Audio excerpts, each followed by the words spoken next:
Bien, nos encontramos unos tipos de datos básicos que van a ser los que hemos visto hasta el momento. Tenemos aquí los tipos de datos para números, que son byte, short, int y long. Recordemos que los bytes ocupaban un byte, por eso se llaman así. Los short van a ocupar 2 bytes. Los int van a ocupar 4 bytes. Y los long van a ocupar 8 bytes. Esto va a ser 8, 16, 32 o 64 bits. Cuanto mayor sea el número de bits, mayor cantidad de datos podremos agregar o podremos guardar. Después tenemos los números que llevan decimales, que van a ser float y doble. Estos float van a ser o 4 bits o 8 bits para simple precisión y doble precisión. Cuanto mayor sea la precisión, mayor cantidad de datos se podrá guardar. Luego tenemos el boolean, que va a ser true y false, nada más, los dos valores, y el char, que va a ser un único carácter. Ojo, porque un único carácter no significa un byte. En general, un carácter van a ser 32 bits, es decir, 4 bytes. En Java se considera similar y se puede hacer un casting entre char y int. Todos estos tipos de datos básicos que tenemos aquí tienen su equivalente como objeto. Fijaros que son prácticamente iguales: byte, short, integer, que no int, integer, long, float, doble, boolean y character, que no char. Un objeto equivalente va a permitir almacenar el dato y además va a permitir hacer otras cosas con ese dato. ¿Cuál tenemos que coger? ¿El tipo de dato básico o el objeto equivalente? Bien, por defecto recomiendo utilizar el tipo de dato básico. ¿Por qué? Por velocidad. Porque crear objetos suele ser bastante costoso. Entonces, trabajaremos con tipos de datos básicos a menos que necesitemos obligatoriamente un objeto. ¿Dónde se va o cómo se van a almacenar esos datos en la memoria RAM? Bien, cuando definimos un dato de tipo int, lo que se hace es, se dedican en la memoria RAM una cantidad de datos necesarios, se marcan estos datos, acordaos que int son 4 bytes, entonces se marcan estos 4 bytes como no disponibles para la memoria. ¿Por qué? 4 bytes, perdón. Estos 4 bytes o 32 bits se van a marcar como no disponibles para la memoria. ¿Por qué? Porque se va a almacenar un dato. Por ejemplo, el número 37. Este número 37 se transforma en binario y se almacenaría en esos 4 bytes o 32 bits. ¿Qué es lo que hay que hacer? ¿O qué es lo que se suele hacer? Marcar este entero con un nombre, una variable llamada add. Y se identifica ese nombre en el compilador, en la zona del compilador, en la zona de programación, con esa zona de memoria.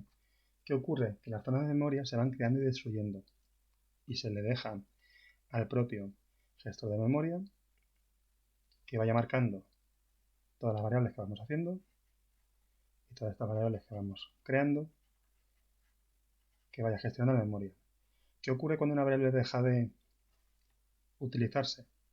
Cuando deja de utilizarse, lo que ocurre es que llega el gestor de memoria y libera esta zona de memoria que teníamos aquí previamente ocupada para que pueda ocuparse posteriormente por otro dato.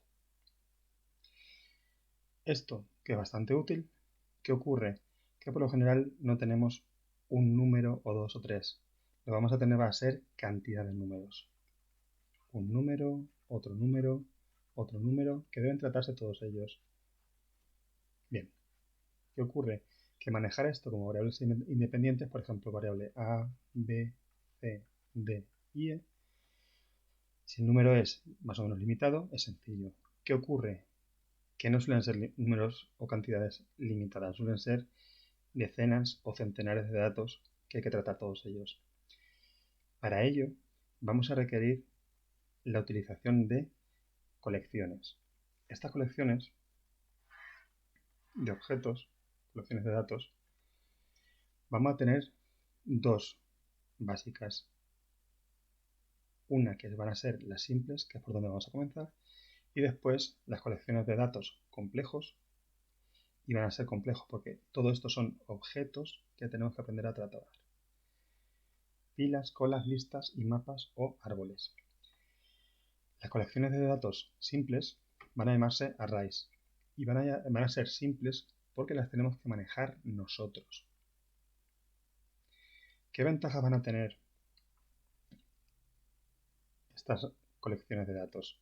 Bueno, lo primero es que podemos recorrer todos sus datos, desde el principio hasta el final.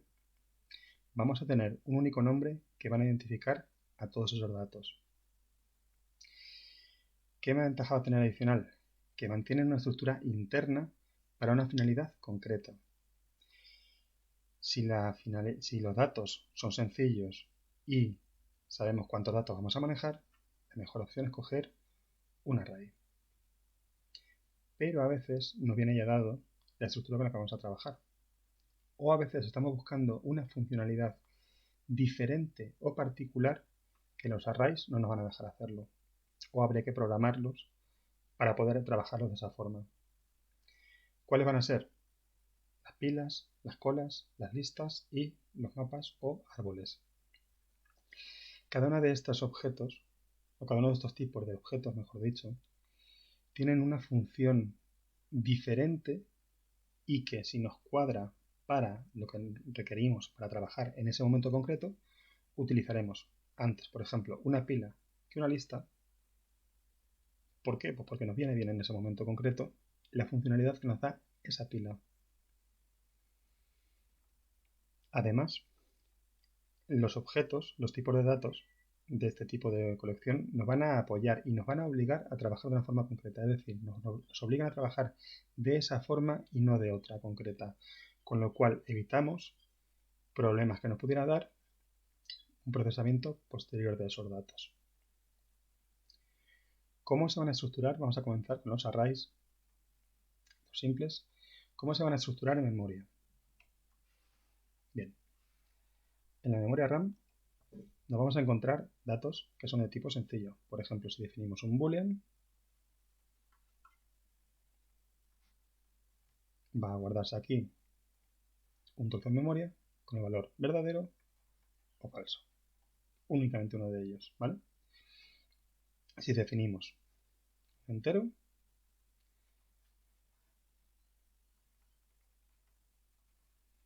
va a definirse aquí una zona de memoria con un valor. Acordaos que por defecto es 0, pero podemos poner otro valor perfectamente. Por ejemplo, podría ser el valor 2.777.665. Hay que tener en cuenta que este valor debe caber dentro de los límites mínimo y máximo que nos permite el tipo de dato simple. Bien, cuando tenemos múltiples valores en un array, lo que vamos a obtener es un conjunto de datos, todos seguidos,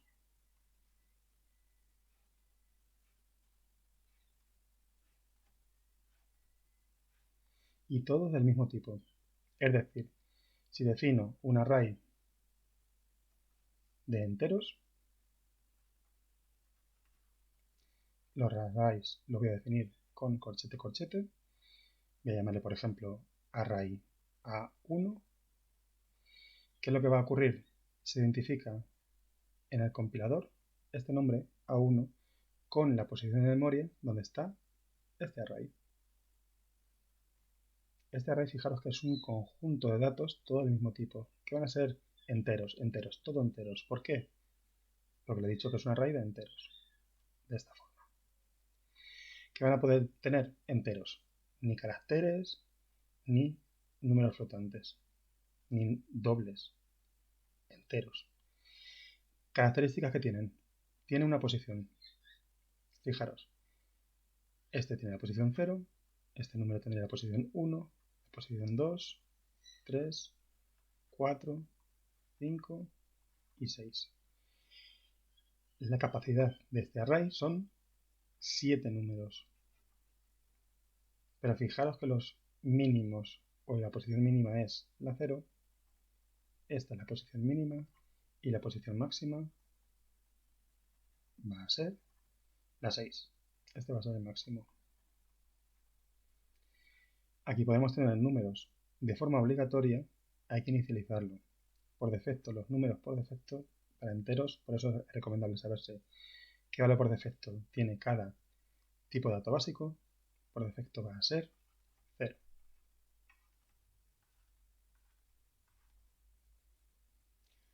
¿Cómo asigno un valor a una de estas posiciones? Bien, lo haré con el nombre de la variable. Luego entre corchetes pondré la posición que voy a escribir, por ejemplo el 3, y le digo que esta posición de memoria va a tener el valor 27. ¿Qué ocurre cuando se ejecuta esta línea? Cuando se ejecuta esta línea, lo que voy a hacer va a ser este número 3 desaparece y se escribe aquí 27. Si en vez de hacer esto, que es asignar un valor a una posición del array, es escribir en el array. Puedo también leer en el array. Por ejemplo, voy a decirle que a la variable p, que tengo aquí previamente definida, le voy a asignar el valor que tenga a 1 de la posición 3. ¿Qué estoy haciendo? Estoy cogiendo este valor que tengo aquí y lo copio, ojo que no lo pierdo del original, lo que hago es copiarlo a esta zona de memoria que originalmente tenía el 2 millones y pico y ahora va a tener el número 27. De esta forma leo datos, perdón, escribo datos aquí, de esta forma escribo datos en el array o leo los datos del array y los llevo a otro sitio.